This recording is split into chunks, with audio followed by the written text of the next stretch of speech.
समचरण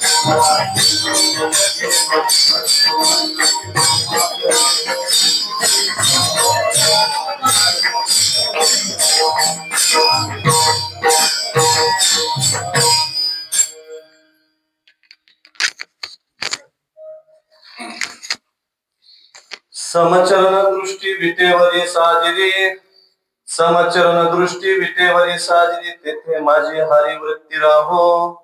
अनेक न लगे माईक पदार्थ, तेथे माझे अर्थ नको देवा.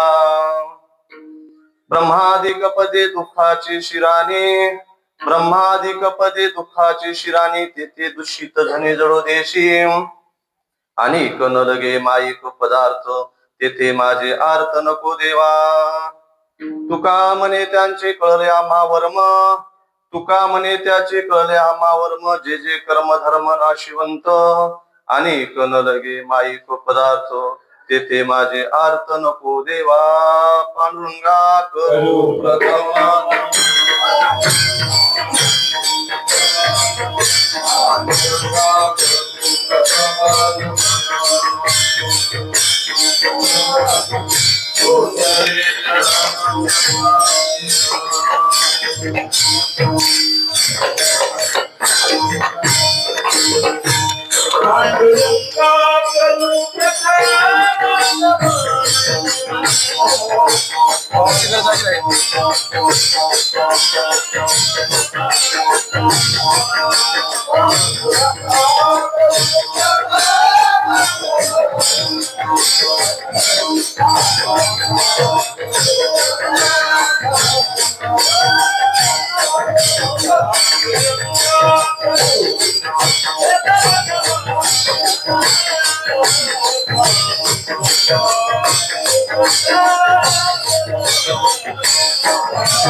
पांडुरंगा करू प्रथम मला दुसरे चरण संताची, त्यांच्या कृपादाने कथेचा विस्तार बाबाजे सद्गुरु दास तुका.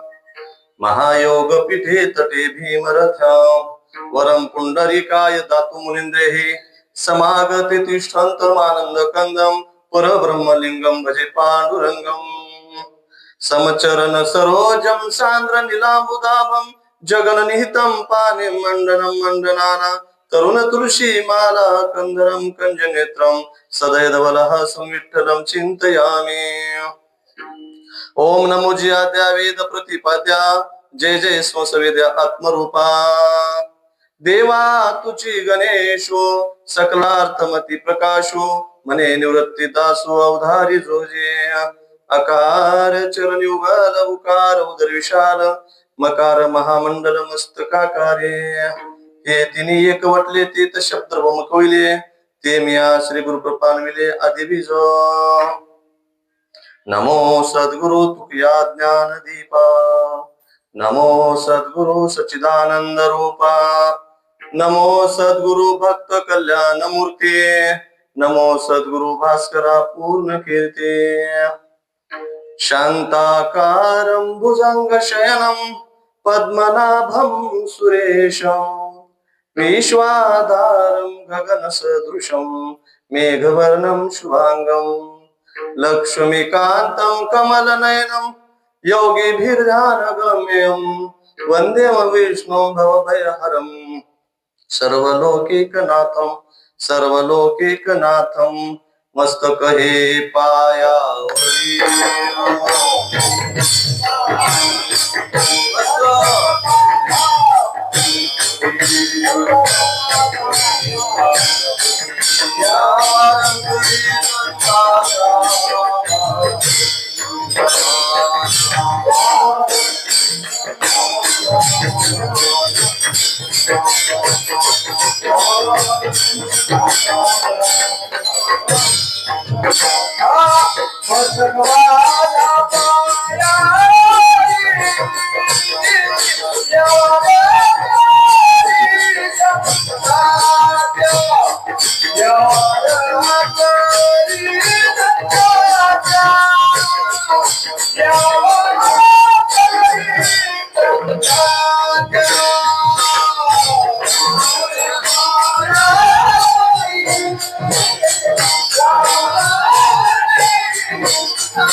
मस्तक हे पायावरी या वारकरी संतांच्या प्रस्तुत कीर्तन रूपी सेवेसाठी घेतलेला आव्हान महान वैष्णव जगद्गुरु जगदवंदे विश्ववंदित विश्वभूषण संत हृदय सम्राट श्रीमंत श्री तुकोबाराय यांचा हा 4 चरणाचा अभंग सेवेसाठी निवडलेला आहे. सेवेसाठी निवडलेला हा जो अभंग आहे हा सर्वांच्या पाठांतरातला असलेला हा अभंग आहे. जगद्गुरु तुकोबारायांची जी गाथा आहे त्या गाथेच्या पहिल्या क्रमांकाचाच हा अभंग आहे. या अभंगातून जगद्गुरु तुकोबारायांनी परमात्म्याकडे प्रार्थना केली किंवा मागणी केली. हा अभंग म्हणजे गाथेचं बीज म्हटलं जातं. बीज ज्या पद्धतीनं प्रत्येक अभंग जो असतो प्रत्येक अभंगाचं जे काही ध्रुवपद असतं त्या ध्रुवपदाभोवती संपूर्ण अभंग त्या भोवती फिरत असतो. त्या सेंटर पॉइंटला केंद्रभूत ठिकाणी ध्रुवपद असतो. ध्रुवपदाच्या भोवती संपूर्ण अभंग फिरत असतो. त्या पद्धतीनं हा जो अभंग आहे समचरण दृष्टी हा अभंग म्हणजे संपूर्ण गाथेचं ध्रुवपद आहे. गाथेमध्ये काही जे संपूर्ण 4092 अभंग आहेत कोणताही अभंग आपण म्हटला आणि ह्या अभंग कोणताही अभंग म्हणून जर हा अभंग म्हटला तर त्या अभंगाला पूर्णत्व आहे. कोणताही अभंग म्हणा त्यानंतर हा अभंग म्हटलं की त्या अभंगाला पूर्णत्व आलं. इतका अतिशय महत्वाचा असा असणारा हा अभंग. या अभंगातून जगद्गुरु तुकोबाराय देवाकडे मागणी करतात की देवाला म्हणतात की देवा ज्यांचे चरण सम आहेत ज्यांची दृष्टी सम आहे जो विटेवर उभा आहे ज्यांचं साजर गोजर असं रूप आहे त्यांच्या ठिकाणी देवा माझी वृत्ती त्या ठिकाणी राहू दे. त्याच्याशिवाय मला आता दुसरं काहीही नको आहे. आणखी कुठलेच पदार्थ मला नको आहेत. पदार्थ नको तर आहेतच आहेत नव्हे त्या पदार्थाची मला इच्छा सुद्धा होऊ नये. या भूलोकातले तर नकोच पण ब्रह्मलोकातले ब्रह्माधिक पद जरी असतील तरी ते सुद्धा मला नकोत. तुकोबाराय म्हणतात की देवा मला आता वर्म माहित झालंय. मला एकच वर्म माहित झालंय. हा जो पांडुरंग परमात्मा आहे जो विटेवर उभा राहिलेला आहे त्यांच्याच ठिकाणी माझी सदैव अखंड निरंतर चिरंतर अशी माझी वृत्ती त्यांच्याच चरणाजवळ राहावी अशी मागणी जगद्गुरु तुकोबारायांनी अभंगातून केलेली आहे.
अखंड भव्य दिव्य अशा या मंडपामध्ये खरोखरच जेवढं वर्णन करावं तेवढं कमी आहे.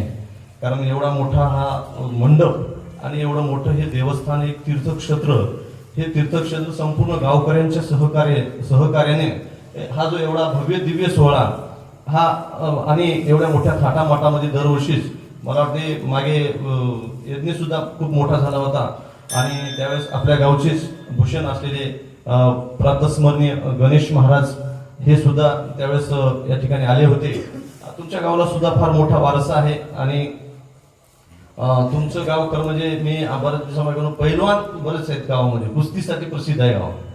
आता ही कुस्ती तर आहेच आहे, पण परमार्थातली कुस्ती सुद्धा तुमच्या गावात जोरातच आहे.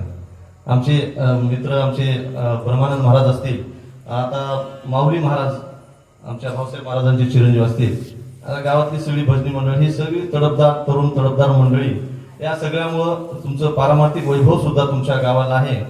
त्यामुळं हे गाव तुमचं परिसरामध्ये प्रसिद्ध आहे आणि हा तुमच्या गावचा हा दबदबा, हा जो परमार्थिक कार्याचा हा जो वारसा आहे हा अखंड चालू राहावा अशी मी सिद्धेश्वरांच्या चरणी प्रार्थना करतो. आणि या अभंगाचं चिंतन मी आपल्या पुढे 1 तासामध्ये माझ्या अल्पबुद्धीप्रमाणे मांडण्याचा प्रयत्न करीन. अखिल कोट ब्रह्मांड नायक पांडुरंग परमात्म्याच्या चरणी मी नतमस्तक होऊन या सिद्धेश्वरांच्या चरणी सौराष्ट्र सोमनाथमचे श्रीशैल्यम मल्लिकार्जुनम उज्जैन्या महाकालम ओंकार ममलेश्वरम परल्या मोहितनाथमचे दाकिन्या भीमाशंकम शेतु बंदितु रामेशम नागेशम दारुकावने वाराणस्या तु विश्वेशम त्र्यंबकम तु गौतमी तटे हिमालय तु केदारम भूष्मिशम च शिवालय एतानि ज्योतिर्लिंगानि सायं प्रात पठेनर सप्त जन्म कृतम पापम स्मरणेन विनश्यति द्वारका बद्रीनाथ जगन्नाथपुरी रामेश्वर अशा या भगवंताचं मी नामचिंतन करून सर्व टाळकऱ्यांच्या चरणामध्ये असल्या परमात्म्याला वंदन करून सकल श्रोत्यांच्या अंतकरणामध्ये असल्या परमात्म्याला वंदन करून मी या ठिकाणी कीर्तन सेवेला प्रारंभ करतो. विठ्ठल विठ्ठल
समचरण दृष्टी विटेवरी साजरी तेथे माझे हरी वरती राहो आणि कनलगे माईक पदार्थ तेथे माझे अर्थ नको देवा.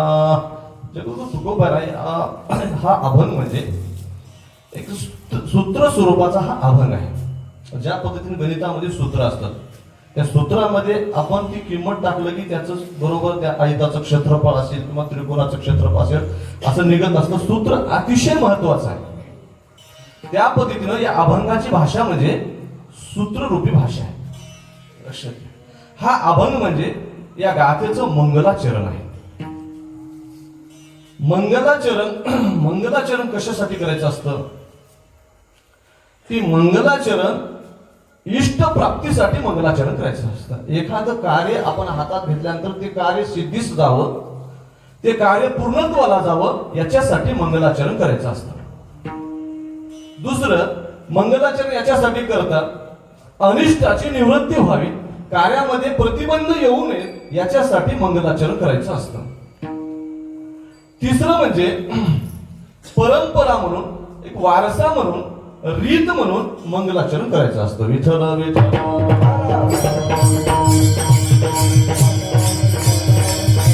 जगद्गुरु तुकोबा या ठिकाणी मंगलाचरण करत आहे.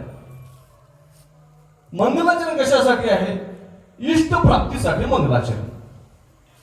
इष्ट म्हणजे एखादं काम ठरवले आपण, ते काम पूर्ण करण्यासाठी, पूर्ण व्हावं याच्यासाठी मंगलाचरण.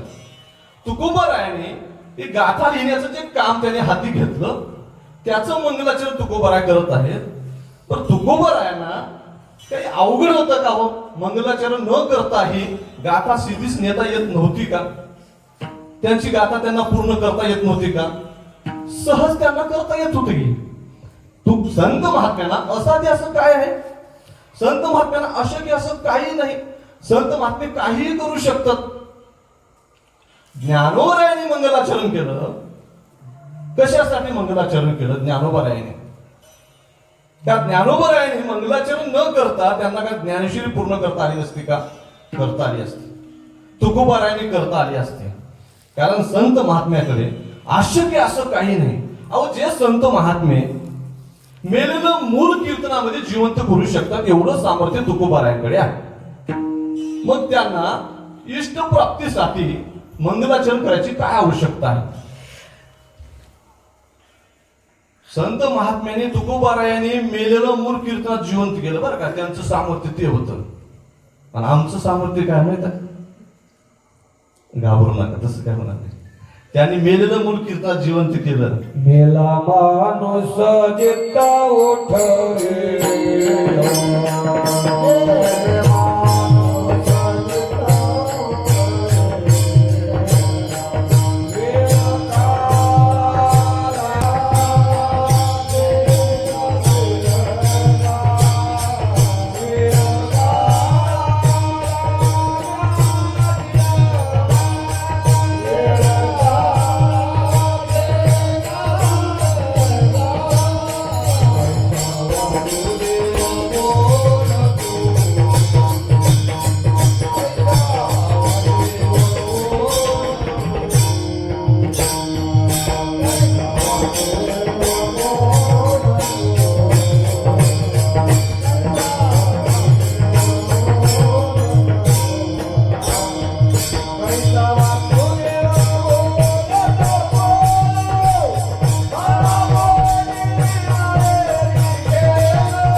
वासुदेव बोलतो बोल, बाळा पोटी माहेरी घेल.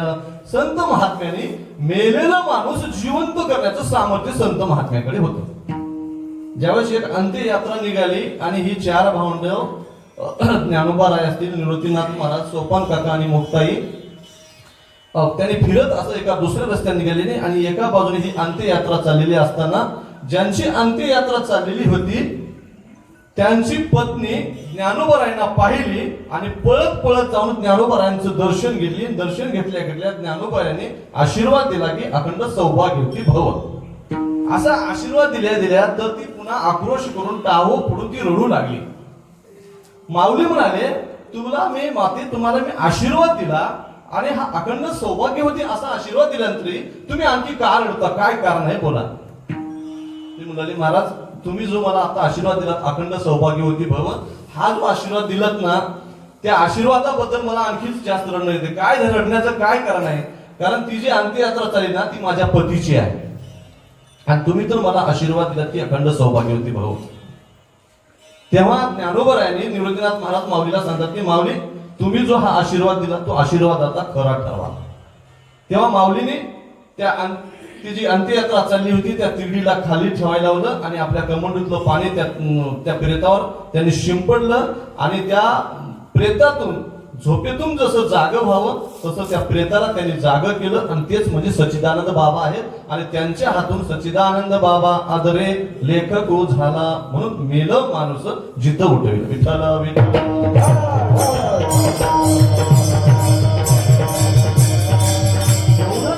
संत महात्म्याकडे असताना मंगलाचरण करायची काय गरज आहे? संत महात्मे हे असे आहेत, लक्षात घ्या. जसं पाणी धावतीनं रस्त्यानं पाणी काय करत असतं, तर रस्त्यानं धावत असताना वाटत जर खड्डा आला ना तर त्या खड्ड्याला भरून पलीकडे पाणी जात असतं. म्हणजे ते रिकामा खड्डा काय करते, भरवीच असतं. संत महात्मे ही अशीच आहे. आपल्या समोर आपल्या संगतीत जे काही रिकामे घडे आहेत, अर्धज्ञानी अल्पज्ञानी जे अज्ञानी आहेत, त्या अज्ञानाला सज्ञान करण्याचं काम संत महात्मे करतात. विठ्ठल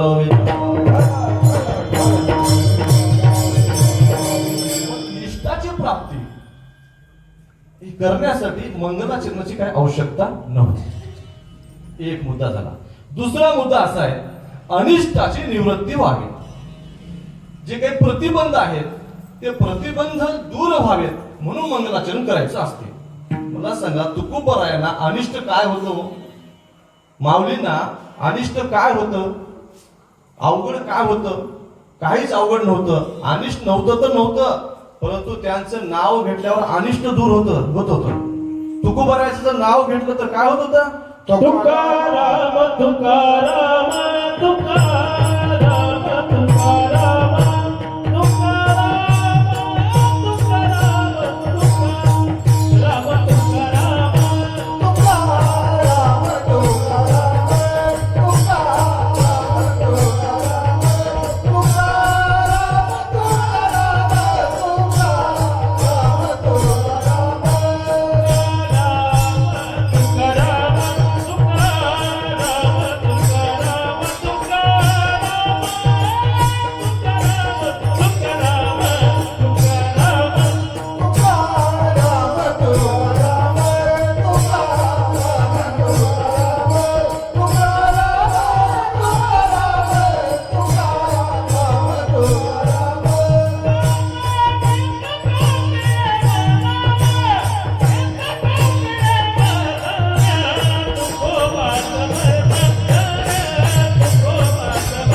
तुकाराम नाम घेता कापेम धन्य तुकोबा समर्थ जेने केला हा पुरुषार्थ.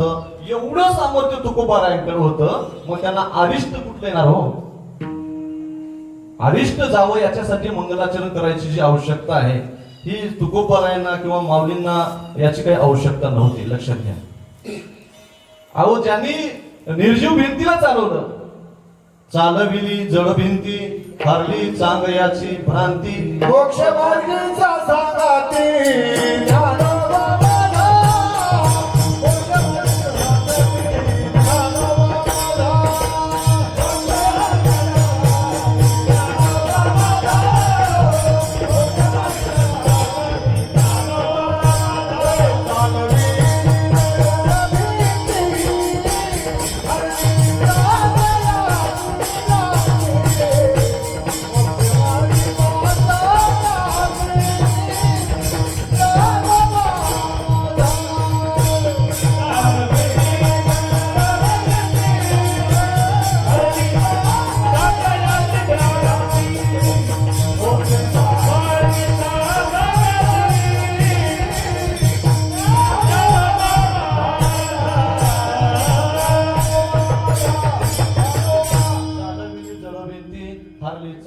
त्याची भ्रांती मोक्ष मार्गीचा सांगा ते ज्ञानोबा माझा.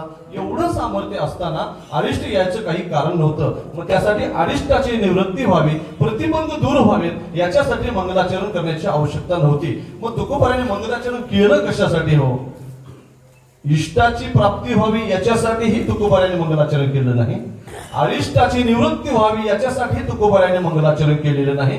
तर तुकोबाराने मंगलाचरण कशासाठी केलेलं आहे? तर पारंपरिक वारसा परंपरा चालावी याच्याकरिता तुकोबाराने मंगलाचरण केलेलं आहे. विठ्ठल विठ्ठल.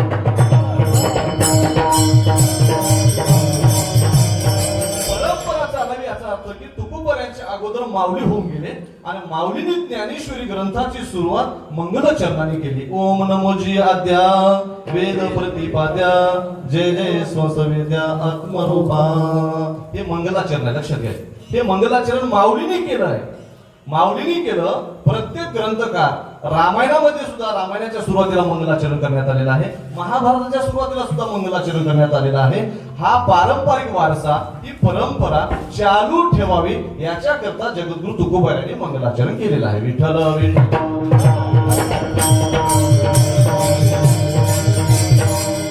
मंगलाचरण म्हणजे काय? मंगलाचरणाचे जे प्रकार आहेत, मंगलाचरणाचे 3 प्रकार आहेत. पहिलं मंगलाचरण म्हणजे नमस्कार रूपी मंगल, दुसरं म्हणजे आशीर्वाद रूपी मंगल आणि तिसरं म्हणजे वस्तू निर्देश रूप मंगल. 3 मंगलाचरणाचे प्रकार आहेत. नमस्कार रूपी मंगल म्हणजे परमात्म्याला वंदन करणं, नमस्कार करणं, नमन करणं, याला म्हणायचं नमस्कार रूपी मंगल. दुसरं आशीर्वाद रूपी मंगलाचरण म्हणजे परमात्म्यापुढे मागणी मागणं, परमात्म्याला प्रार्थना करणं, परमात्म्याची पूजा करणं आणि त्यांचा आशीर्वाद घेणं, हे आशीर्वाद रूपी मंगलाचरण आहे.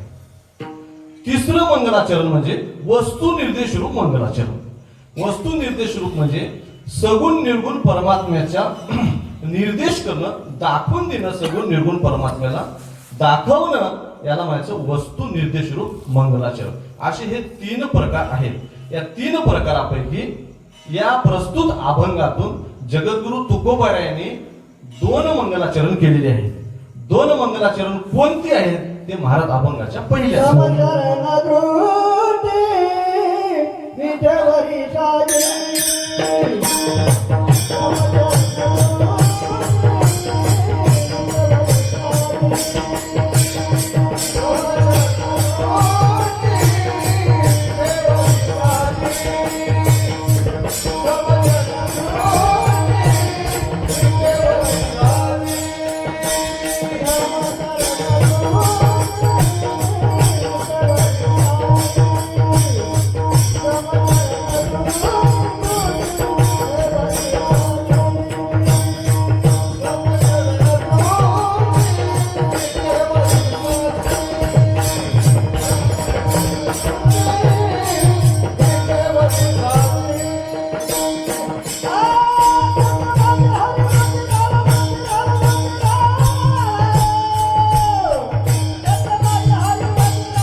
समचरण दृष्टी विटेवरी साजिरी तेथे माझी हारी वृत्ती राहो.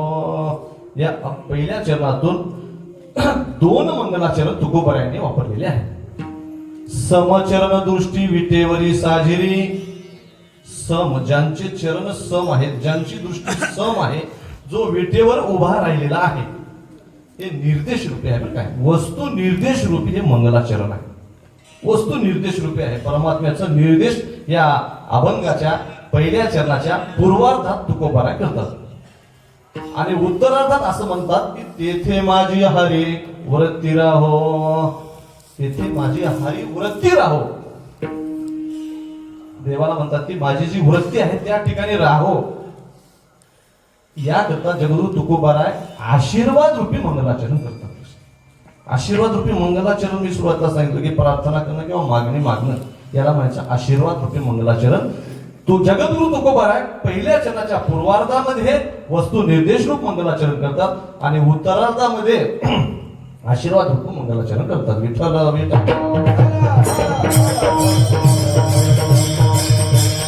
तुकोबाराय देवा म्हणतात की ज्यांचे चरण सम आहेत. लक्षात घ्या, आता या अभंगामध्ये जगद्गुरु तुकोबारायांची जी काही भाषा आहे ना, ही भाषा मी सुरुवातीला सांगितलं होतं ही सूत्र स्वरूपाची भाषा आहे. या अभंगाची अक्षर जरी अल्प असली तरी या अभंगातून प्रतीत होणारा जो काही बोध आहे, जो काही अर्थ आहे, तो मात्र व्यापक स्वरूपाचा आहे. फार व्यापक स्वरूपाचा त्याचा अर्थ आहे. तुकोबारायांची वाणी म्हणजे कशी आहे? देव वाणी आहे तुकोबारायांची. तुकोबारायांची वाणी ही आर्ष वाणी म्हणतात. तुकोबारायाच्या वाणीला प्रासादिक वाणी म्हणतात. तुकोबारायांची वाणी म्हणजे देवाचा प्रसाद आहे. विठ्ठल तुका जरी बोले सहज वाणी तेथे वेदांत वाहे पाणी. बघा, इतकं सामर्थ्य तुकोबारायांच्या वाणीमध्ये आहे. तुका म्हणे माझी कोणी वदविली वाणी वदविली वाचुनी प्रसादा वाचुनी तुमची या विठ्ठला. काकड्यामध्ये प्रमाण आहे. तुका म्हणे माझी कोणी वदविली वाणी प्रसादा वाचुनी तुमची या विठ्ठला. अशी जी वाणी आहे, अशी जी व्याख्या आहे, अशी जी भाषा आहे तुकोबारायांची, ही अतिशय व्यापक स्वरूपाची अशी भाषा आहे. तुकोबाराय देवाला म्हणतात की ज्यांचे चरण सम आहेत. या अभंगामध्ये तुकोबारायांनी पांडुरंगाचं नाव घेतलेलं नाही, विठ्ठलाचं नाव नाही. लक्षात घ्या, आपण पूर्ण वाचा, त्याच्यामध्ये पांडुरंगाचं नाव नाही, पण वर्णन मात्र पांडुरंग परमात्म्याचं आहे. ज्यांचे चरण सम आहेत, आपल्याला माहित आहे पांडुरंग परमात्म्याचे चरण सम आहे. सम याचा अर्थ की सारखं. देवाचे चरणही सम आहेत आणि दृष्टीही समच आहे. लक्षात घ्या, समदृष्टी म्हणजे सर्वावर सारखीच दृष्टी. मग तो देवाला येणारा, दर्शनाला येणारा, मग तो खल असेल, ज्ञानी असेल, आणखी कोणी असेल, पंढरपूरच्या वारीमध्ये येणारा किंवा दर्शनाच्या रांगेमध्ये घुसून येणारालाही देव तसंच दर्शन देतो, रांगेत येणारालाही तसंच दर्शन देतो आणि VIP येणारालाही तशाच प्रकारचे दर्शन देतो. याला म्हणतात समदृष्टी. या पांडुरंग परमात्म्याची समदृष्टी आहे आणि समचरण आहे. असा हा पांडुरंग परमात्मा आहे. लक्षात घ्या. म्हणून तुकोबाराय म्हणतात की समचरण दृष्टी विठेवरी साजी. पांडुरंग परमात्म्याची जी काही मूर्ती आहे ती विटेवर साजरी म्हणजे शोभून दिसणारी अशी मूर्ती आहे. आणि आपण जर देवाच्या बाबतीत विचार केला ना, रामाच्या बाबतीत विचार केला तर राम अवतारामध्ये रामाने रावणाला ठार केलं. कृष्ण अवतारामध्ये कृष्णाने कंसाला मारलं. नरसिंह अवतारामध्ये हिरण्यकश्यपूला मारलं. परंतु या अवतारामध्ये कोणाला मारलं का हो देवाने? कोणाला मारलं का? नाही. त्यांचे हात कमरेवरच आहेत. हात कमरेवर आहेत, कोणाला मारलेला नाही. हातामध्ये शस्त्र नाही, हातामध्ये अस्त्र नाही आणि अतिशय सोज्वळ साजर असं हे रूप आहे देवाचं. कसं रूप आहे? राजस सुकुमार मदना या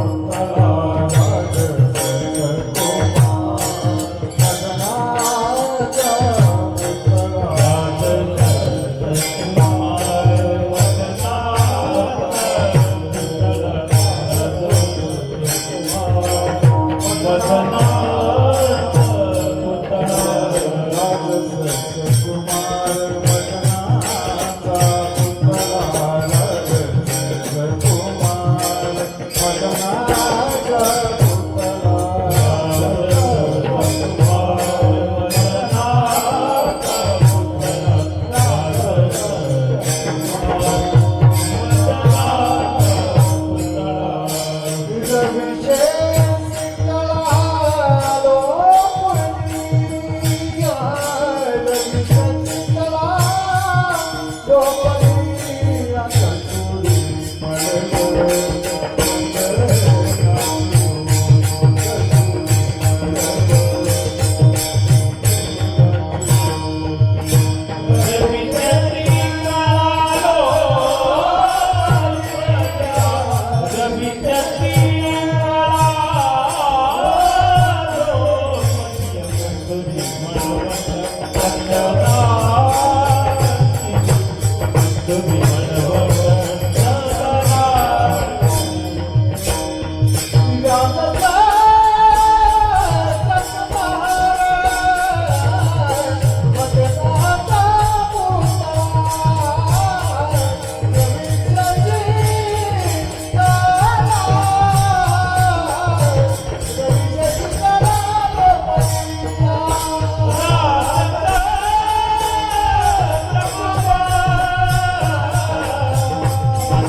मदनाचा पुतळा रवी शशिकळा लोकलिया असं हे सुंदर राजस असं असणार हे परमात्म्याचं सौंदर्य असा हा परमात्मा विटेवर उभा राहिलेला आहे आणि हा सगळ्यांकडे सम पाहतो समदृष्टीनं पाहतो सगळ्यांकडे वाईट वागणाऱ्याकडे सुद्धा देव समदृष्टीनंच पाहतो लक्ष वाईट वागणाऱ्याकडे सुद्धा आणि खरं तर दर्शनामध्ये घुसून येणारे जे लोक राहतात मला वाटतं त्यांच्यावर तर परमात्मा फार जास्त कृपा करतो कारण परमात्म्याला वाटते की माझ्या दर्शनाची एवढी त्याला आवड निर्माण झाली घुसू घुसू माझ्याकडे येऊ लागलाय आणि कधी कधी बघा आता चोरी वाईट आहे पण कधी कधी चांगली बी राहते चोरी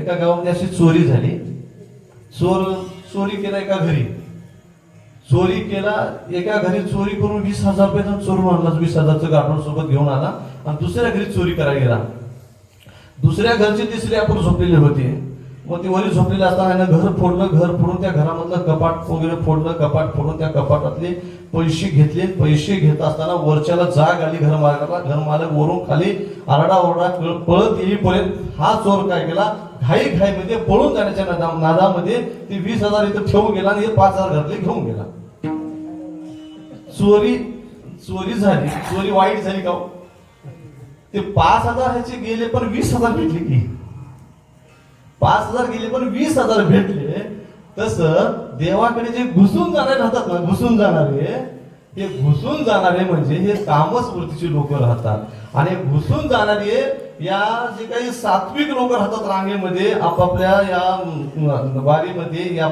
दर्शनाच्या रांगेमध्ये हरिपाठ म्हणत आकडा म्हणत असे म्हणणारे जे लोक राहतात यांना ज्यांचा विक्षेप होत असतो यांनी पुढे गेलं म्हणजे हे बल्लाच गेली विठ्ठल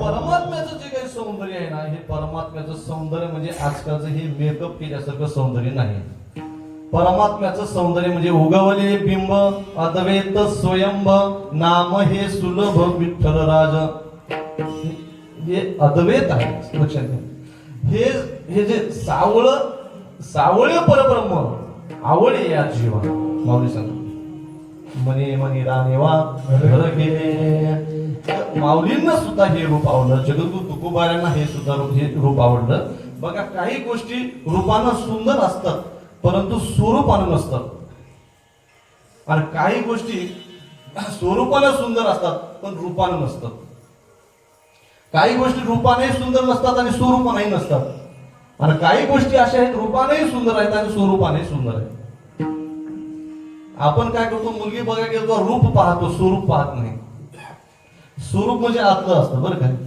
रूपानं सुंदर आहे पण स्वरूपानं सुंदर नाही शोकेस मध्ये असलेले फळ प्लास्टिकची फळ समजा प्लास्टिकची ते फळ किती सुंदर राहतात रूप किती सुंदर आहे त्यांचं पण त्याला खावं म्हटलं किंवा त्यांचं जे स्वरूप आहे ते स्वरूप कसं फार वाईट आहे रूप सुंदर आहे पण स्वरूप मात्र वाईट आहे काही गोष्टी अशा असतात रूप वाईट असतं पण स्वरूप मात्र सुंदर असतं. आता तुम्ही फणस बघितलं असेल, फणस, ते फणस बाहेरून कसं आहे ते दिसायला, हा तर ते काटेरी दिसतं, म्हणजे त्याचं रूप काहीच चांगलं नाही बाहेरून बघितलं तर, पण आता जो गर खाला तर किती गोड बरं. म्हणजे रूपानं वाईट आहे पण स्वरूपानं मात्र सुंदर आहे. काही गोष्टी अशा आहेत रूपानं हे वाईट आणि स्वरूपानं हे वाईट. कोळसा, कोळसा माहित आहे सगळ्यांना, त्याला बाहेरून बी काळाचा आहे आणि त्याला किती कुठा काळा ते काळाचा. म्हणजे रूपही वाईट आहे आणि स्वरूप सुद्धा वाईट आहे, पण रूपही सुंदर आणि स्वरूपही सुंदर असा असणारा फक्त परमात्मा. सावळा सुकुमार जैसा कर्दळी गाभा.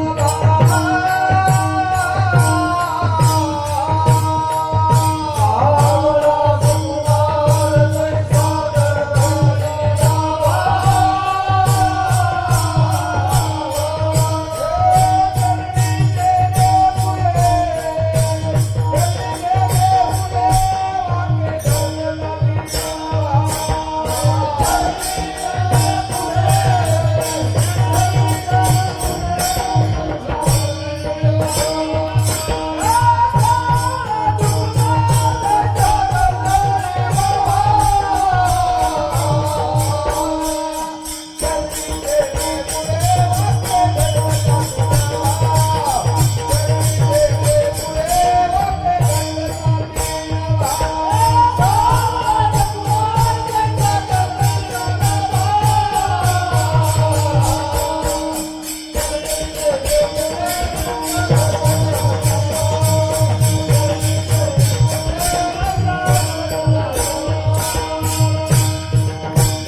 कर्दळी गाभा, चरणीचे नुपुरे वांकी गरजता ती नभा.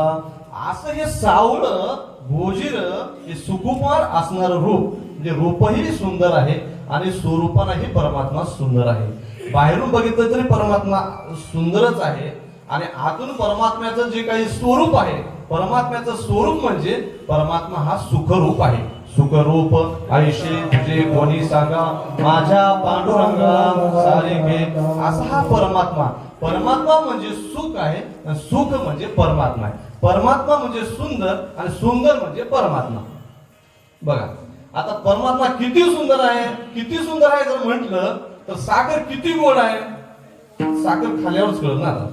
साखर किती गोड आहे, साखर कशी गोड आहे, सर्वांगी साखर अवघी गोड गोड. साखर किती गोड आहे हे सांगण्यासाठी साखरच खावी लागतं.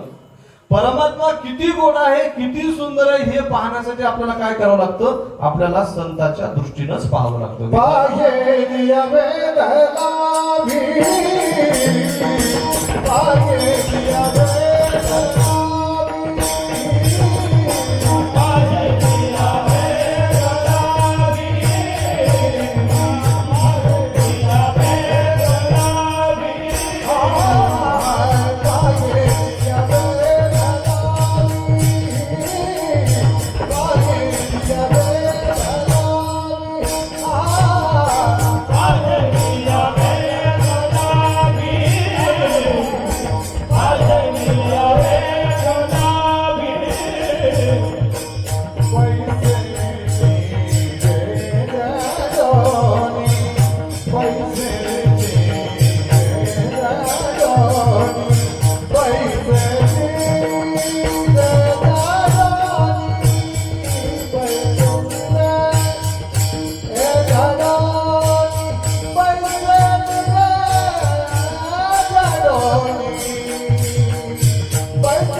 पाहिल देवाला त्याला वेळच लावतो परमात्मा. हरीने माझे हरीने चित्त. बघा गोपिका काय म्हणतात की देवाने आमचं चित्त हरलं. त्या गोपिकेला रिकामा घडा आहे की भरला घडा हे माहित नव्हतं. हौदात घागर टाकायचं ती नेऊन आपल्या स्वयंपाकघरात टाकायच्या, जमिनीवर टाकायच्या. नदीवरून पाणी आणायच्या ऐवजी त्या घागरीमध्ये दुसरंच काहीतरी भरून घेऊन यायचे. ते घराकडे यायच्या म्हणजे दुसरीकडे जायच्या. हे कशामुळं? हे कृष्णाचं रूप पाहून, परमात्म्याचं रूप पाहून या गोपिकेला अशा पद्धतीचं हे परमात्म्याचं रूप पाहून गोपिका भ्रमित व्हायच्या. कारण सर्वांना वेळ लावणारा असा हा परमात्मा आहे. आता आपल्याला काय झाले? मोबाईलला सगळ्याला वेळ लावला, मोबाईलला वेळ लावला. ते गोपिका आपल्या घरी जायच्या, दुसऱ्याच घरी जायच्या, परमात्म्याच्या प्रेमासाठी. लक्ष द्या, आपल्याला काय झाले? एक आता मोबाईलवर बोलत संध्याकाळी काय केला, ऑफिस सुटलंय आणि मोबाईल बोलत आपल्या घराकडे जायला निघाला. मोबाईल बोलत गेला, दुसऱ्याच्या घरात शिरला. दुसऱ्याच्या घरात शिरला तर त्याच्या घरची ती बाई तिने मोबाईलवर बोलत होती. तिला वाटलं आपलाच नवरा आला म्हणून तिने तांब्या भरून पाणी लगेच तिने मोबाईल बोलत त्याला तांब्या भरून पाणी दिली. तांब्या भरून पाणी देऊन त्याने तांब्या भरून पाणी घेतला, पाणी धुतला, मोबाईल बोलत मध्ये येऊन सोफा सेटवर बसला. सोफा सेटवर घरात येऊन बसला आणि बसल्यावर तिने बघितले की हे तर आपला नवरा नाही. त्याला वाटतं की चुकून आपण दुसऱ्याच्या घरात आलो, परत त्यानं आपल्या घरात गेला तर त्याच्या घरामध्ये दुसराच कोणती सिरीला होता. विठ्ठल विठ्ठल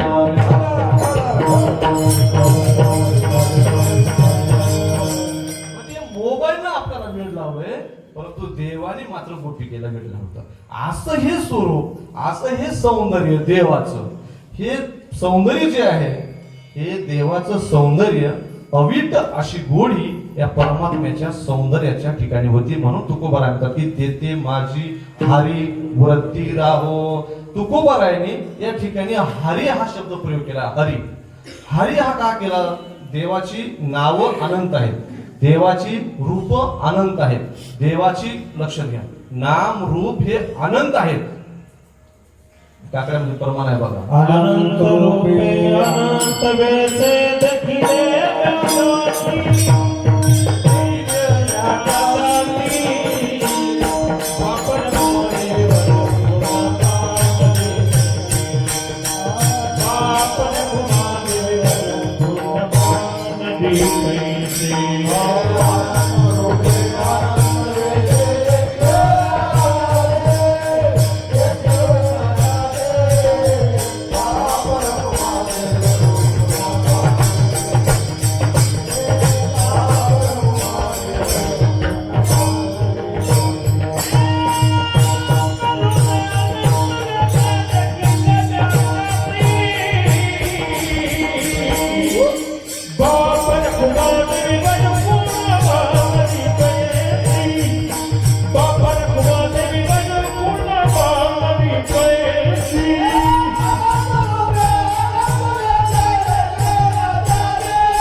अनंत वेशे देखलो म्या त्याशी बाप रखुमा देव रोखून बानली कैशी. परमात्म्याची रूप अनंत आहेत, परमात्म्याची नाम अनंत आहेत, परमात्म्याचं नामच अनंत आहे. लक्षात घ्या, अनंत म्हणजे ज्याच्या रूपाला, ज्याच्या नामाला अंत नाही असा अनंत म्हणजे परमात्मा आहे. हा अनंत असलेला परमात्मा या अभंगामध्ये तुकोबाराय हरी हा शब्द प्रयोग करतात. तर हरी हे परमात्म्याचं एक नावच आहे, पण या ठिकाणी हरी का उपयोग करतात, पांडुरंग का उपयोग करत नाहीत, विठ्ठल असा हा शब्द प्रयोग का करत नाहीत तुकोबाराय? तर तुकोबारायांचा उद्देश आहे या अभंगातून तुकोबाराय वृत्तीच्या हरणाविषयी बोलतात, म्हणून हरी हा शब्द प्रयोग करतात. विठ्ठल विठ्ठल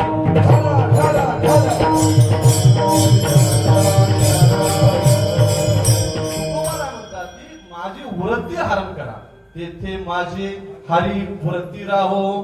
बघा, हरी हा शब्द प्रयोग या हरण या अर्थाशी निगडीत असल्यामुळं हरी हा शब्द प्रयोग तुकोबाराने केलेला आहे. तेथे माझी हरी वृत्ती, वृत्ती जी आहे ना, ही आपली वृत्ती, ही वृत्ती अतिशय महत्वाची आहे. वृत्ती आपली एकदा देवाकडे गेली की परत माघारी येत नाही.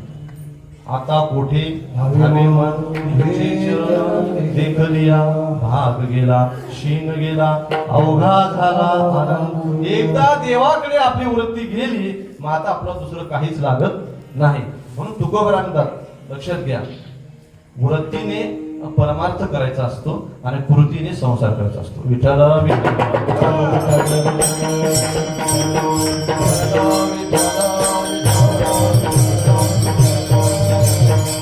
संसारामध्ये कृती आवश्यक आहे आणि परमार्थामध्ये वृत्ती आवश्यक आहे. पण आजकाल उलट झालंय. परमार्थामध्ये वृत्ती बाजूला राहिली आणि कृतीवर जास्त भर झाला. हे चुकीचं होऊ लागले. पारमार्थिक जीवनाला फलप्राप्ती, फलश्रुती केव्हा येते की जेव्हा आपली वृत्ती परमात्म्याच्या ठिकाणी लीन होत असतं, तेव्हा आपलं खरं परमार्थ फलश्रुत झाला किंवा फलदायी झाला असं आपल्याला म्हणता येईल. म्हणून तेथे माझी हरी वृत्ती राहो. तुकाराम काय म्हणतात की माझी वृत्ती देवा त्या ठिकाणी राहो. त्या ठिकाणी म्हणजे कोण्या ठिकाणी? समचरण दृष्टी विटेवरी साजिली, तेथे माझी हरी वरती राहो. मग तुकोबारायला देवाने म्हटलं की महाराज याच्यापेक्षा तुम्हाला काही पाहिजे का? दुसरे काही पदार्थ तुम्हाला काही देता येईल का? काही पदार्थ घेताल का? तेव्हा तुकोबारायला म्हणते मला आता दुसरं तिसरं काहीच नको. हे महाराज अभंगाच्या दुसऱ्या चरणात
माईक पदार्थ तेथे माझे अर्थ नको देवा. आणि दुसरे कुठलेच पदार्थ नको. अनेक नलगे माईक म्हणजे या संसारातले दुसरे कुठलेही पदार्थ मला नको. ते माईक म्हणजे हे माईक नव्हतं, पण सगळे बाकीचे सगळे पदार्थ जे आहेत ना, हे पदार्थ कुठलेच मला नको, नवे नवे तेथे माझे अर्थ नको देवा. म्हणजे माझी इच्छा सुद्धा होऊ नये, ते प्राप्त करण्यासाठी, ते मिळवण्यासाठी, ते पाहिजे अशी माझी इच्छा सुद्धा होऊ नये असं तुकोबारायण देवापुढे मागणी करतात. खरंच हे बाकीचे जे गोष्टी आहेत ना, हे बाकीच्या गोष्टी फलकट तो संसार हेच सार भगवंत. फक्त एकच सार आहे त्याला, सार एकच आहे, सार म्हणजे भगवंताचं नाव. सार सार विठोबा नाम तुझे सार, म्हणून सारा सार विचार करा उठा उठी, नाम धरा कंठी. विठोबाचे परमात्म्याचं नाम हेच सार आहे, हेच सार आहे. बाकीचे सगळे हे जे माईक पदार्थ आहेत, हे माईक पदार्थाची तुकोबारायण या पदार्थाविषयी धिक्कार व्यक्त करतात, घृणा व्यक्त करतात. संसारामध्ये आपल्याला कितीही मिळू द्या, कुठलेही पदार्थ काही मिळू द्या, ते शाश्वत राहतच नाहीत, ते स्थिर राहतच नाहीत. आपल्या जो पैसाही आला तर तो पैसा राहत नाही, पद आलं तरी पदही राहत नाही, प्रतिष्ठा आली तरी तेही राहत नाही. कारण संसारातल्या ज्या गोष्टी मिळतात ना, त्या सगळ्या प्रारब्धाने मिळत असतात. प्रारब्धेची जोडे धन, प्रारब्धेची वाढे मान, सोस करी शिवाया भजे म्हणा पंढरीराया. या सगळ्या गोष्टी आपल्याला या प्रारब्धानं मिळतात संसारातल्या. तुकोबा म्हणतात की या गोष्टी मला नको देवा. कारण आपल्याला माहित आहे की आपली जी आता आमचे मनोहर काकांच्या प्रॉपर्टीचा जर विचार केला तर तुम्हाला सगळ्याला माहित असेल, त्यांची 2 एकर शेती नाही. लक्षात घ्या, घर साधं घर. त्या अंत्ययात्रेला आम्ही मंदिरापुढे त्यांची व्यवस्था केली होतो. म्हणजे एवढा जनसमुदाय आम्हाला माहित होतं की घरी काहीच जागा पुरत नाही. त्यांच्या श्रीमंतीचा विचार केला तर काहीच नाही. लक्षात घ्या, काहीच नाही. परंतु त्यांची कीर्ती कशी आहे? तुका म्हणे एका मरणेची सरे, उत्तमची उरे कीर्ती मागे. बघा, हे कीर्ती प्राप्त व्हावी याच्यासाठी या माईक पदार्थाच्या मागे न लागता आपली वृत्ती परमात्म्याच्याच ठिकाणी राहावी याकरिता तुकोबारांसाठी अनेक न लगे माईक पदार्थ. कार्य चांगलं केल्यानंतर आपल्याला या माईक पदार्थाची काहीच आवश्यकता नाही. लक्षात घ्या, काहीच आवश्यकता नाही. कार्य चांगलं असावं. आपल्याला माहित आहे महाभारतात मध्ये कमी प्रॉपर्टी होती का, कमी संपत्ती होती का कौरवांना? अगणित अशी संपत्ती होती, अगणित. या लढाईच्या प्रसंगी ज्यावेळेस देवानी सांगितलं दुर्योधनाला आणि धर्मराजाला की माझी सेना एकीकडे आणि मी एकीकडे, कोणालाही एकाला घ्या, तेव्हा दुर्योधनाने काय केलं? देवाला घेतलं नाही, या देवाकडच्या सेनेला घेतलं. लक्षात, हे सैन्याला त्यांनी घेतलं आणि देवाला त्यांनी गौण मांडलं. परंतु या पांडवांनी देवाला घेतलं आणि देवाला घेतल्यामुळं या महाभारतामध्ये पांडवांचा विजय झाला. म्हणजे परमात्म्याच्या चरणी आपली वृत्ती झाली की आपल्या सगळ्याच गोष्टीची प्राप्ती होत असते. काहीच दुसरं लागत नाही, फक्त आपल्याला एक परमात्माच पाहिजे. आणि हा परमात्मा पंढरपूरला आला. कशासाठी आला परमात्मा पंढरपूरला? की पंढरपूरमध्ये भक्त पुंडलिक नावाचे एक भक्त आपल्या आई वडिलांची सेवा करण्यामध्ये तल्लीन होते. त्यांना भेटण्यासाठी, त्यांचं दर्शन घेण्यासाठी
घेण्यासाठी देव पंढरपूरला. लक्षात घ्या, ही पुंडलिकाची आई वडिलांची जी सेवा होती, भगवंतानी गीतेमध्ये 75 विभूती सांगितल्या. त्या 75 विभूतीमध्ये मात्र देवो भव, पितृदेवो भव, आचार्य देवो भव, अतिथी देवो भव, या सगळ्यामध्ये माझं वास्तव्य आहे हे परमात्म्याने सांगितलं गीतेमध्ये. लक्षात घ्या. मग पुंडलिक आपल्या आई वडिलांची सेवा करण्यामध्ये तल्लीन असताना त्यांचं दर्शन घेण्यासाठी हा परमात्मा पंढरपूरला आला. पंढरपूरला आल्यानंतर पुंडलिक त्या देवाकडे बघायलाही तयार नाही. देवाकडे बघायलाही तयार नसताना देव म्हणाले पुंडलिकाला, अरे मी विठ्ठल आहे, मी पांडुरंग आहे, मी या ठिकाणी आलोय, तुला भेटण्यासाठी आलोय. पुंडलिक म्हणाली, माझ्या आई वडिलांच्या सेवेमध्ये खंड पडेल म्हणून मी आता तुम्हाला काही बोलत नाही. अरे बाबा, काही हरकत नाही, तुझ्या आई वडिलांच्या सेवेमध्ये खंड पडेल हे मी जाणतो, पण मला थांबायला काहीतरी, बसायला जागा दे, काहीतरी दे.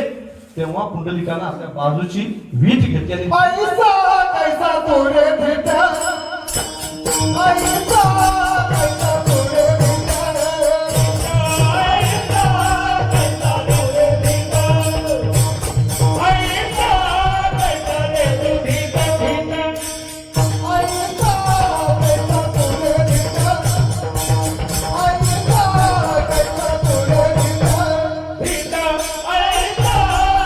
तोरे भेटा, भेटा, पैसा कैसा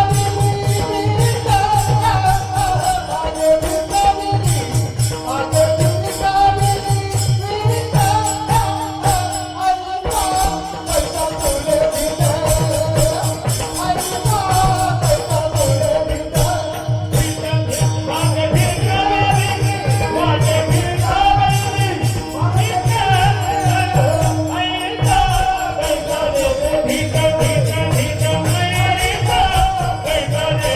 रे,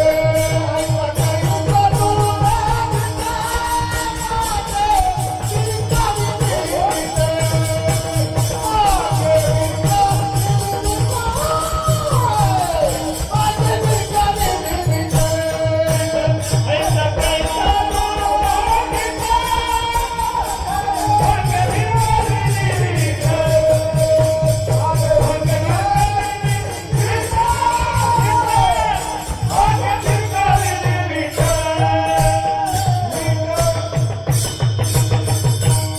पैसा कैसा तोरे भेटा, बागे भेटा रे, बागे भेटा रे, मागे भेटतावी मागे भिरकावली वीट. पुंडलिकानं ही वीट भिरकावली आणि त्या विटेवर देव त्या ठिकाणी थांबला. थांबला तर थांबला किती दिवसापासून? योगे 28 विटेवरी उभा. 28 युगापासून तसाच थांबून आहे, तसाच थांबून आहे.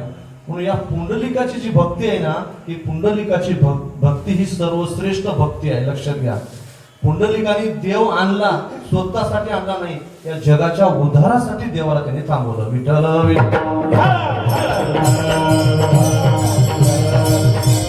जगाचं उद्धार व्हावं, जगाचं कल्याण व्हावं, जगाला देवाचं दर्शन व्हावं म्हणून पुंडलिकाने देवाला उभा केलं. म्हणून तुकोबार आहे, पुंडलिकाला भक्तराज म्हणतात बरं का, भक्तराज. पुंडलिको भक्तराज शोभे चंद्रभागातील, बोलती साधू संत जीवा वाटे हा पुंडलिकाला, या पुंडलिकाला तुकोबार आहे, भक्तराज म्हणतात. पुंडलिकासाठी अग्नी तिष्ठत तुका म्हणे मात धन्य त्याचे, तुका म्हणे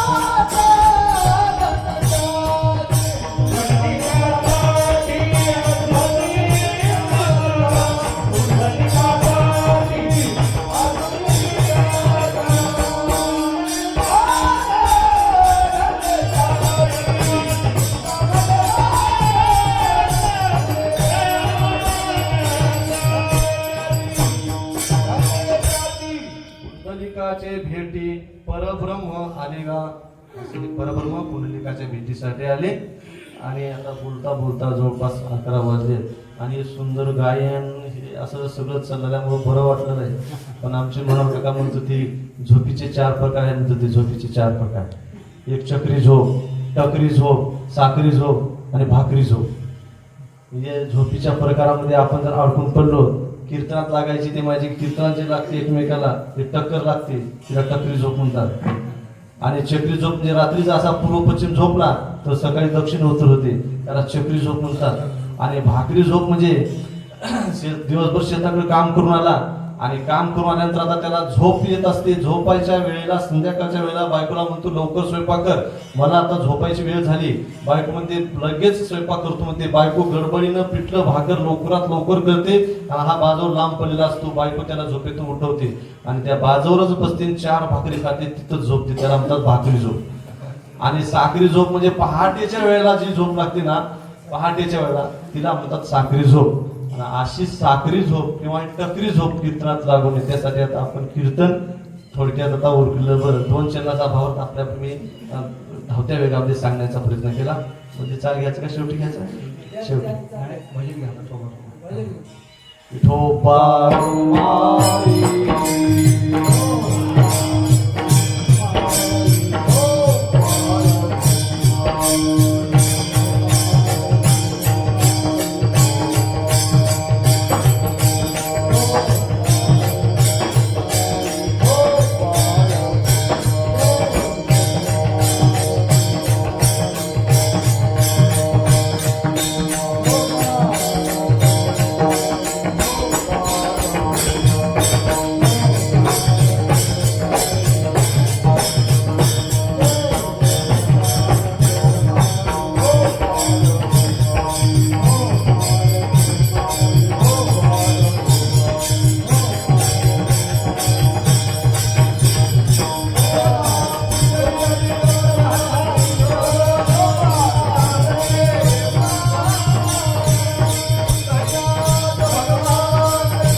हॅलो हॅलो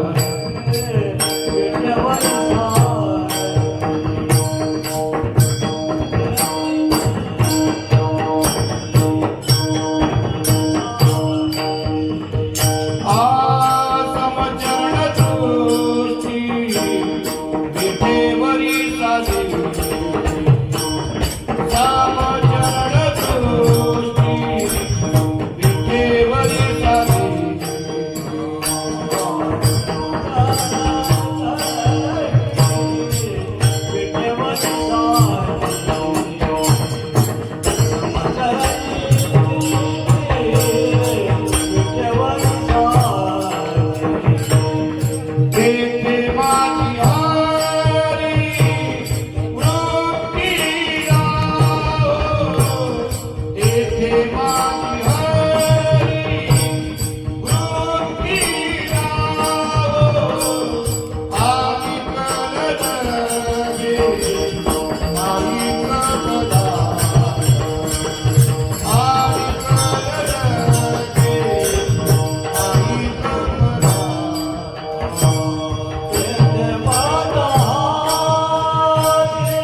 तिथे माझी हारी मुक्तीला हो आणि कळलगे आई कळला आणि कळलगे आई कळला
जवळपास 1.5 तास झालं.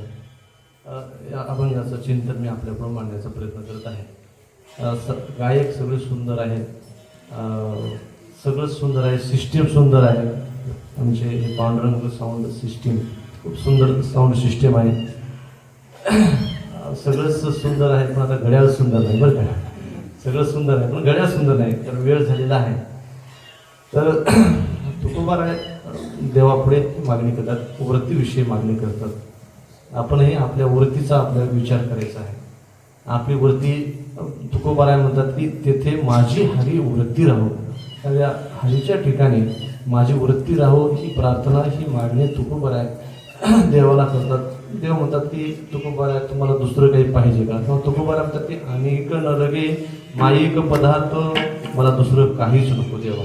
इथलं तर नकोच नको, पण ब्रह्मपद सुद्धा नको. ब्रह्मादिक पदे दुःखाची शिराने तेथे दूषित झाले जळो दिशे, मला ब्रह्मपद सुद्धा नको. बघा माणसाला ग्रामपंचायतचं सरपंच पद 16 वाटणं झाले, तर तुकोबारा म्हणतात मला ब्रह्मपद नको, म्हणतात ब्रह्मपद हे सुद्धा नको. खरं म्हणजे हे सगळे बाकीचे माईकच पदार्थ आहेत बरं का. आपण जर कार्य चांगलं केलं तरच आपली कीर्ती राहणार. आपल्याला माहित आहे काल परत आपल्या महाराष्ट्राचे उपमुख्यमंत्री कैलासवासी अजितदादा पवार यांचं या विमान अपघातात निधन झालं. आता त्यांच्याकडे गडगंज संपत्ती होती, संपत्तीबद्दल काहीच नाही, पद प्रतिष्ठा सगळ्याच गोष्टी असताना सगळं सोडून जावं लागलं. ही गोष्ट वेगळी जरी असली तरी त्यांचं कार्य चांगलं असल्यामुळं, सगळ्या जाती धर्माच्या लोकांना घेऊन चालणारे ते असल्यामुळं आज त्यांची कीर्ती आहे. लक्षात घ्या. म्हणजे माणसानं समाजामध्ये या जीवनामध्ये जगत असताना आपण गेल्यानंतर मागे काय याचा आपण विचार केला पाहिजे.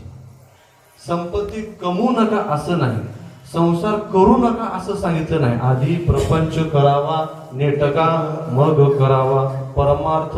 प्रपंच करावा, प्रपंच करत असताना हा परमार्थ सुद्धा आपल्याला विसरता येणार नाही.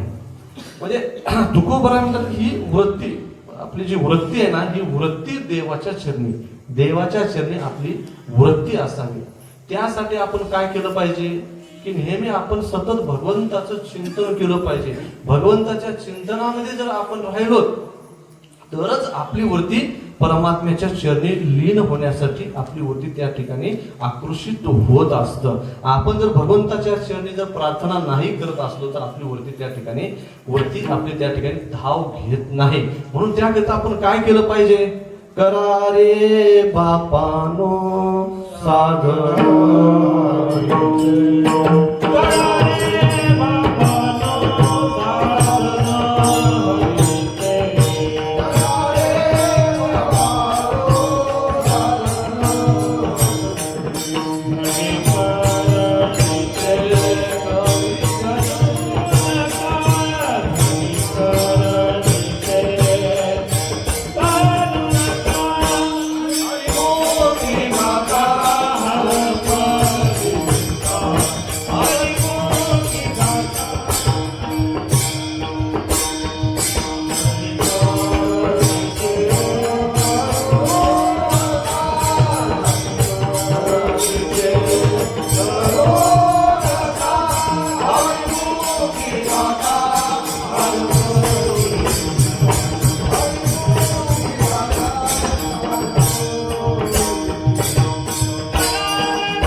साधन हरीचे. नाथ महाराज म्हणतात बघा, करा रे बापानो साधन हरीच करा, बाकी दुसरं काही करू नका.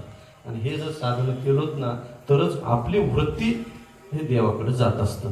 मग तुकोबारा हे सांगतात, नाथ महाराज हे सांगतात, माऊली सुद्धा म्हणतात, ते सांगतात की माझ्या जीवीची आवडी पंढरपुरा नेनगुडी. देवाचं रूप, देवाचं सौंदर्य, देवाकडची वृत्ती ही सगळ्या साधू संतांना आवडलेली आहे. सगळ्या संतांनी या पांडुरंग परमात्म्याचं वर्णन सगळ्या संतांनी केलेलं आहे. या ठिकाणी आपली वृत्ती असावं. बाकी सगळा येर वावोगा पसारा, बाकी सगळा पसाराच आहे. आपण बघतो की वेगवेगळ्या अपघातामध्ये बघितल्यानंतर जसं छिन्न विछिन्न अवस्था होत असते, माणसाची असेल, वाहनाची असेल, सगळ्या गोष्टीची, तशी बाकीचा सगळा म्हणजे हा पसाराच आहे. बाकीचा सगळा पसाराच आहे. पण आपण आपल्याला हा जो अमूल्य देह मिळालेला आहे, या देहाचं सार्थक याच्यामध्ये आहे, भगवंताचं नामचिंतन करण्यामध्ये सार्थक आहे. पण आजकाल आपण काय झालो की वेगवेगळ्या वाहनाच्या माध्यमातून आपण आपल्या जीवाची सुद्धा पर्वा करणार, जीवाची पर्वा न करता एकच शेवटचा दृष्टांत सांगतो. एकदा आम्ही प्रवासाला निघालो रायगडच्या टूरला चाललो होतो. रायगडला जात असताना काय झालं, प्रवासामध्ये आम्ही 4 व्हीलरमध्ये होतो आणि एक मोटरसायकलवाला आला होता. मोटरसायकल असा वेगाने चालत होता आणि आम्हाला ओव्हरटेक करून पुढे जायचा. ओव्हरटेक करून गेलं की मग त्याच्या गाडीवर लिहिलेलं होतं असं, बघतोस काय रागानं, ओव्हरटेक केले वागानं. त्याच्या गाडीवर लिहिलं होतं. त्यानं लगेच आमच्याकडे बघायचा, मी पाठीवरचं त्या पाठीमागचं वाचायचं, ओव्हरटेक करून जायचा. पुढं थोडं गेलं आम्हाला तो मागे ठेवायचा. नंतर पुन्हा तो ओव्हरटेक करायचा. ओव्हरटेक केली की मी वाचायचा आणखी, बघतोस काय रागानं, ओव्हरटेक केले वागानं. त्या गाडीवर असं लिहिलं होतं. असं बराच वेळ तो आम्हाला पुन्हा ओव्हरटेक करायचा, मागे राहायचा, पुन्हा ओव्हरटेक करायचा. असं एक 5-50 किलोमीटर अंतर गेल्यानंतर पुढं गेल्यावर आता तो आम्हाला दिसेच नसा झाला. पुढे गेला, निघूनच गेला. मला वाटलं आता मलाही ते वाचावं वाटलं ना, प्रत्येक वेळेस ओव्हरटेक करू लागला. मग ते पुढंच गेला निघून. मला वाटलं गेला, बाकीच्या टर्निंग आला असेल, कुठंतरी गेला असेल. मी तसंच गाडीमध्ये थोड्या बसला. एक पुढे 15-20 मिनिटं गाडी आमची पुढे गेल्यानंतर एका टर्निंगला काय झालं, एका खड्ड्यामध्ये तो असा रक्तबंबाळ अवस्थेमध्ये थावड्यात तो पडलेला दिसला आणि त्याची गाडी अशी उलटी. आणि त्या गाडीवर दिसलं की बघतोस काय रागानं, ओव्हरटेक केले वागानं.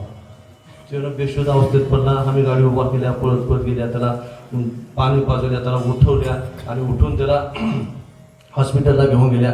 रक्तबंबाळ अवस्थेमध्ये सुद्धा हॉस्पिटलमध्ये गेल्यानंतर तो शुद्धीवर नव्हता. त्या डॉक्टरने काही इंजेक्शन, औषध, सलाईन दिलं. त्याला मग जाग आली, तो शुद्धीवर आला. शुद्धीवर येऊन तो आमच्याकडे बघू लागला. माझ्याकडे बघत असताना मी म्हणलो, बघतोस काय रागानं, दवाखान्यात आणलं या पट्ट्यानं म्हणलो. म्हणजे सांगायचं म्हणजे काय, वाहन आपण वेगवान चालवून आपल्या अमूल्य जीवनाचा आपण गैरवापर करत आहोत. हा अमूल्य देह आहे. हा मिळा नरदेह दुर्लभ जाना, शतवर्षाची गणना, त्यामध्ये दुःख यातना तुम्ही आठवा मधुसूदना. त्याकरता फक्त मधुसूदना आठवा, म्हणजे तुम्ही वासुदेव म्हणा, भगवंताचं नामचिंतन करा.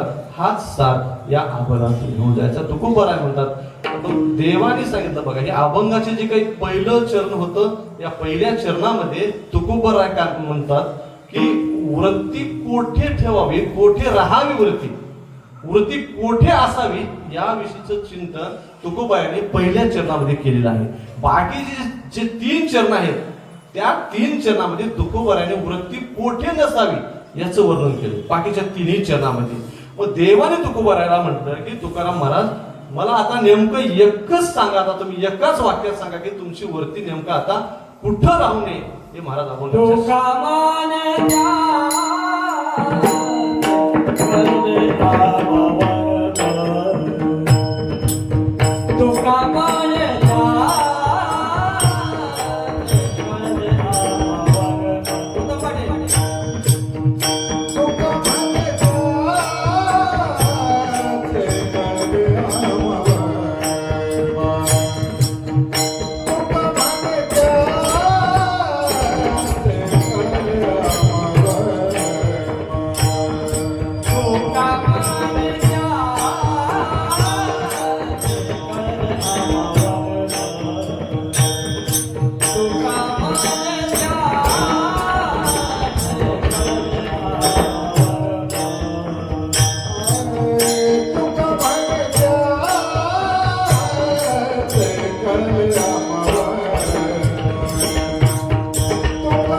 तुकोबारानंतर शेवटच्या चरणामध्ये तुका म्हणे त्यांचे कळले आम्हा वर्म जे जे कर्म धर्म नाशिवंत तुकोबारानंतर मला एकच वर्म माहित झालं देवा आता, बाकी सगळं खोट आहे, बाकी सगळं खोट आहे. फक्त शाश्वत निरंतर एकच सत्य आहे, तो म्हणजे परमात्मा. सत्य तू सत्य तू सत्य तू विठ्ठला, बाकी सगळं खोट आहे, बाकी काही नाही. लटिका व्यवहार सर्व हा संसार वाया निरसार हरिवन, फक्त सत्य परमात्मा एकच आहे. मी कर्मही केलो, कर्मानं जी फलप्राप्ती होते टाळ होता थोडस, कर्मानं फलप्राप्ती होणारी ही नष्ट पावणारीच आहे. कर्माने जे काही प्राप्त होत असतं तेही माईकच पदार्थ आहे. धर्माने जे काही पदार्थ प्राप्त होणार आहे, लौकिकामधलं वैदिक लोकांमधलं धर्मानं जरी जे काही प्राप्त होईल तेही संपणारच आहे, तेही नष्ट होणारच आहे. परंतु नष्ट न होणार शाश्वत अखंड राहणार एकच आहे, ते म्हणजे फक्त परमात्म तत्व.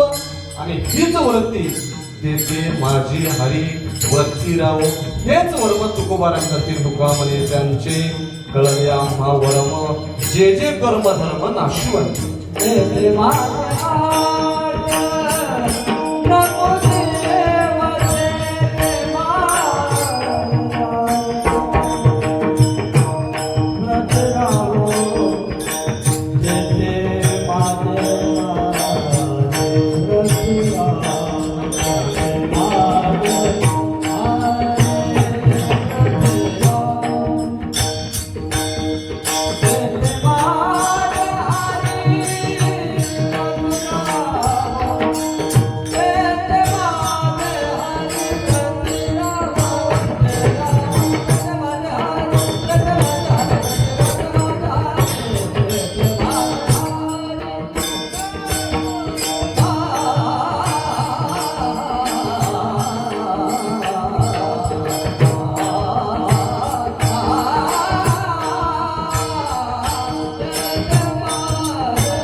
तुका म्हणे त्यांचे कळले आम्हावर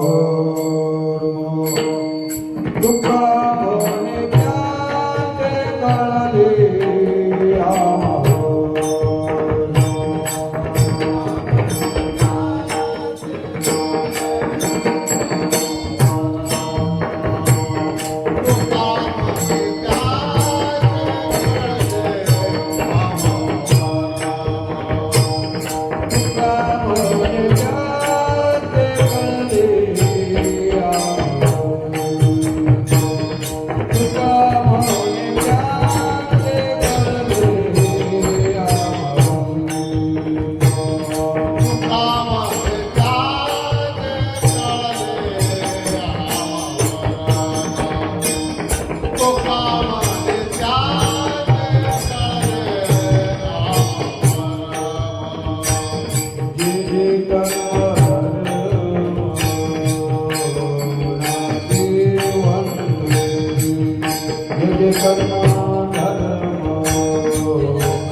केले, त्यांनी नंबर घेतला आणि त्यांना फोटो वगैरे दिला.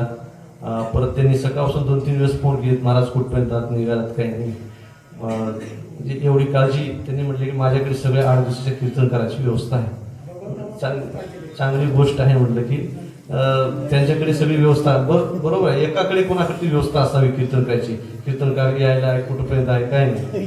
पण कीर्तनकाराच्या येण्याची जशी चिंता तशी जाण्याची सुद्धा चिंता करा. महाराज कुठपर्यंत पोहोचल्यात की नाही सुटलो एवढं फोन करत जा आलेल्या कीर्तनकारांना. कारण येईपर्यंत फोन लिहिता येते पण केल्यावर काही फोन येत नाही असं न होता तर ते करतीलच निश्चित असा. कारण त्यांच्याकडे कशी व्यवस्था देण्यात आलेली आहे. त्यांनी म्हटली आणि बाहेरगावचे जे आले ते घोटकी गुजीकडे जेवण्याची व्यवस्था आहे असं ते सांगत होते. चांगला तुमच्या गावातला जे हा नियम आहे तो असाच हा अखंड नियम असा चालू ठेवावा, असा राहावा अशीच मी परमात्म्याची प्रार्थना करतो. आणि बोलत असताना जर काही चुका झाल्या असतील क्षमा असाव्या. आणि आमचे यूट्यूब चॅनलवाले आमचे मारुती पाटील वडजे उंद्रीकर हे सुद्धा या ठिकाणी उपस्थित झाले, त्यांनाही मी साधुवाद धन्यवाद देतो. आणि दररोज हे जेव्हा सगळ्यांच्या कार्यक्रमाची अशी थोडी जाहिरात करा, जाहिरातीशिवाय जग जाहिरातीचं झाले सध्या, जाहिरात करा सगळ्यांची. आणि त्यांचाही कसल्याही प्रकारची अपेक्षा न ठेवता त्यांनी सध्या पारमार्थिक कार्य त्यांचं चालू आहे, त्यांना सुद्धा मी शुभेच्छा देतो. आणि सगळ्याच गायक वादक सगळ्यांचे आमचे उत्तम पडले असतील, सुद्धा महाराज असतील, गुरुजी असतील, आमचे केरबा महाराज असतील, आमचे मृदंग वादक कुठले लोह्याचे बापरामाचा बघितलं मी. आणि या ठिकाणी शिव महापुराण सुद्धा चालू आहे. सगळ्यांनी या शिव महापुराणचा सगळ्यांनी ऐकून आपलं जीवन कृतार्थ करून घ्यावं. दुसरं म्हणजे आमच्या गावामध्ये आमच्या मनोहर काकाचा संकल्प, त्या संकल्पानुसार त्यांचं जे कलशारोहणाचा कार्यक्रम शिल्लक राहिला होता तो कार्यक्रम आम्ही ठरवलेला आहे. 3 एप्रिल म्हणजे हनुमान झाल्या दुसऱ्या दिवशी आमच्या गावामध्ये अखंड हरिनाम सप्ताह आणि शिवलिंग मूर्तीची प्राणप्रतिष्ठा असं कार्यक्रम आमच्या गावामध्ये 7 दिवसाचा अखंड हरिनाम सप्ताह आहे. आणि 10 तारखेला 9 तारखेला कलशारोहण आहे आणि 3 तारखेला शिवलिंगाची स्थापना आहे. त्याकरताही संपूर्ण गावकऱ्यांनी आमच्या कार्यक्रमासाठी उपस्थित लावावी अशी आपल्या सर्वांना मी विनंती करतो. आमच्या गावातली मंडळी आपल्याकडे पत्रिका देण्यासाठी येणारच आहे. तत्पूर्वी सुद्धा आमच्या मनोहर काकांचा हा संकल्प होता आणि त्या संकल्पासाठी आम्ही तो काम हाती घेतलेला आहे. त्याकरता सर्वांनी सहकार्य करावं, सर्व गावकऱ्यांनी आणि सर्व श्रोते मंडळी सुद्धा कार्यक्रमासाठी उपस्थित राहावं. आमचे ब्रह्मानंद महाराजांना विनंती आहे की तुमच्या गावातून दररोज ऑटो घेऊन येत आमच्या कीर्तनासाठी. सर्वांना विनंती आहे, सर्वांनी सहकार्य करावं अशी आपल्या सर्वांना प्रार्थना करतो. झालेली सेवा सिद्धेश्वरांच्या चरणी तसेच आमचे वैकुंठवासी मनोहर काका यांच्या चरणी मी ही सेवा समर्पित करतो. किंबहुना तुमचे केले धर्म कीर्तन हे सिद्धीशी गेले, येत माझे जीवले पायिक पण विठ्ठल.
परवा फळा शकून आव्हानी वाढलाचे तुमचे झाल्या दर्शन जन्मावरण आहे बरवे झालो आलो या खाया होते संचे खायचे पा